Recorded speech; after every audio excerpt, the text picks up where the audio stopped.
ዘፍጥረት ምዕራፍ 6 እንዲህም ሆነ ሰዎች በምድር ላይ መብዛት በጀመሩ ጊዜ ሴቶች ልጆች ተወለዱላቸው።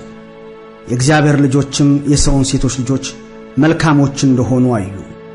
ከመረጧቸውም ሁሉ ሚስቶችን ለራሳቸው ወሰዱ።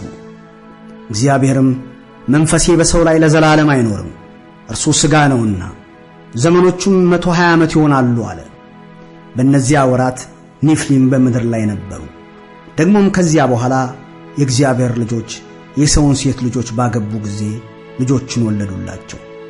እነርሱም በድሮ ዘመን ስማቸው የታወቀ ኃያላን ሆኑ። እግዚአብሔርም የሰው ክፋት በምድር ላይ እንደበዛ የልቡ ሐሳብ ምኞትም ሁል ጊዜ ፈጽሞ ክፉ እንደሆነ አየ። እግዚአብሔርም ሰውን በምድር ላይ በመፍጠሩ ተጸጸተ፣ በልቡም አዘነ።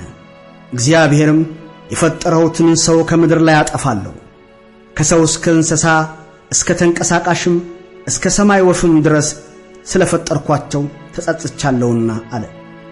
ኖህ ግን በእግዚአብሔር ፊት ሞገስን አገኘ። የኖህ ትውልድ እንዲህ ነው። ኖህም በትውልዱ ጻድቅ ፍጹምም ሰው ነበረ። ኖህ አካሄዱን ከእግዚአብሔር ጋር አደረገ። ኖህም 3 ልጆችን ሴምን፣ ካምን፣ ያፌትንም ወለደ። ምድርም በእግዚአብሔር ፊት ተበላሸች፣ ምድርም ግፍን ተሞላች። እግዚአብሔርም ምድርን አየ፣ እነሆም ተበላሸች፣ ሥጋን የለበሰ ሁሉ በምድር ላይ መንገዱን አበላሽቶ ነበርና። እግዚአብሔርም ኖህን አለው፣ የሥጋ ሁሉ ፍጻሜ በፊቴ ደርሷል፣ ከነሱ የተነሣ ምድር በግፍ ተሞልታለችና እኔም እነሆ ከምድር ጋር አጠፋቸዋለሁ። ከጎፈር እንጨት መርከብን ላንተ ሥራ፣ በመርከቢቷም ጉራጆችን አድርግ፣ በውስጧም በውጭም በቅጥራን ለቅልቃት። እርሷንም እንዲህ ታደርጋታለህ: የመርከቢቱ ርዝመት 300 ክንድ፣ ወርዷ 50 ክንድ፣ ከፍታዋ 30 ክንድ ይሁን። ለመርከቢቱም መስኮትን ታደርጋለህ፣ ከቁመቷ ክንድ ሙሉ ትጨርሳት። የመርከቢቱንም በር በጎኗ አድርግ። ታችኛውንም ሁለተኛውንም ሦስተኛውንም ደርብ ታደርግላታለህ። እኔም እነሆ ከሰማይ በታች የሕይወት ነፍስ ያለውን ሥጋ ሁሉ ለማጥፋት በምድር ላይ የጥፋት ውኃን አመጣለሁ። በምድር ላይ ያለው ሁሉ ይጠፋል። ቃል ኪዳኔንም ካንተ ጋር አቆማለሁ። ወደ መርከብም አንተ ልጆችህንና ሚስትህን የልጆችህንም ሚስቶች ይዘህ ትገባለህ።